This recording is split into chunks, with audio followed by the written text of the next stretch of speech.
Miguel especially, I was wondering, I mean, it was a great fight, but I wonder how much it went into your decision that he fought a guy that was 7 pounds heavy. I mean, that's not even close. So did he kind of go in with like some bonus points in your eyes? So lost had a new opponent 11 days out, right? So a new guy that they don't know and comes in. He's a southpaw, which is horrible, right? You haven't been sparring or training for southpaws or anything like that. Then the guy shows up and he's overweight and you still accept the fight. Then the guy comes in tonight and doesn't want to fucking leave. He's here to win and not quit.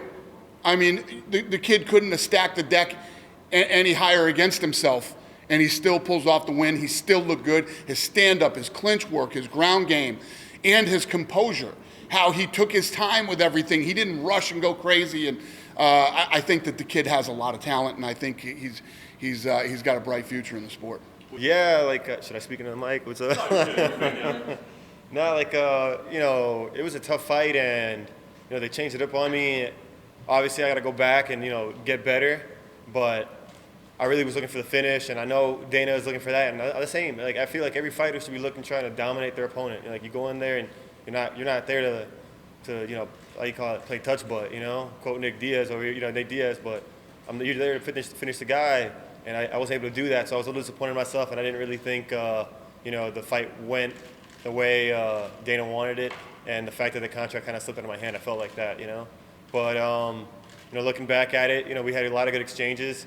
Reina was a vet, he's a tough guy, and you know what, I think it all kind of drew up actually the best way, where we just kind of got in there and threw down. So, I'm happy with the contract, but I'm going to work on getting better and getting that finish. That's it. That's the goal. With Miles Johns, I mean, you referenced his coach, Saifu, yelling, quit wrestling, screaming at him nonstop, don't go to the ground. I wonder, I mean, obviously we know you're looking for all-action fights, right? But are you worried at all that, it was almost like he was coaching him into bad positions where maybe he could have won the fight on the ground. Do you worry that, people are going to take these fights differently than they should? No, if you're the coach, you don't want him going to the ground. That guy's got 100% finish rate on the ground.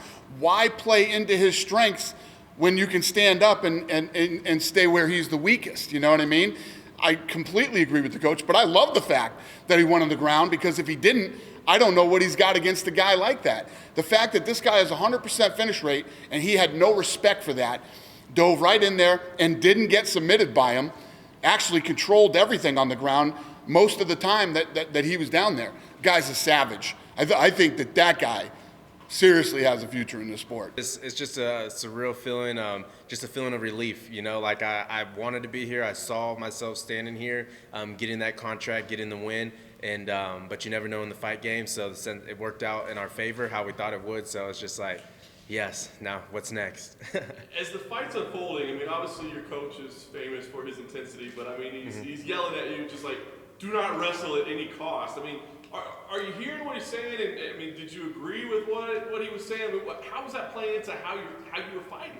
100%. I heard him, and I know, like, in the back of my head, I'm like, okay, you better start listening. You're gonna get in trouble for this. But in the cage, time moves by a lot slower. So 1 minute on the ground for me, of him yelling seems like 20 seconds. I'm like, okay, I'm on my way up. And also my groin was a little bit, I could feel it, so I didn't want to stand up and stuff and tweak it, so I was kind of working my way up. But yeah, I just love his energy. I don't think there's a coach in the world that people are like, oh, he just yells and stuff, but it's really just he's giving us his full energy. He's giving us all of him. And so I just appreciate that so much, and I hear him in the corner, and I try to listen to the best I can. I've always been a little hard-headed, though.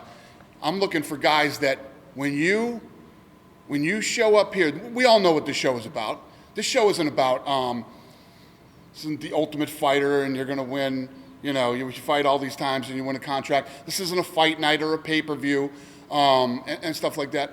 I have five fights, and I have to pick somebody who I think can come into the UFC, make a huge impact, break into the top 5, or be a world champion. That's what I'm looking for.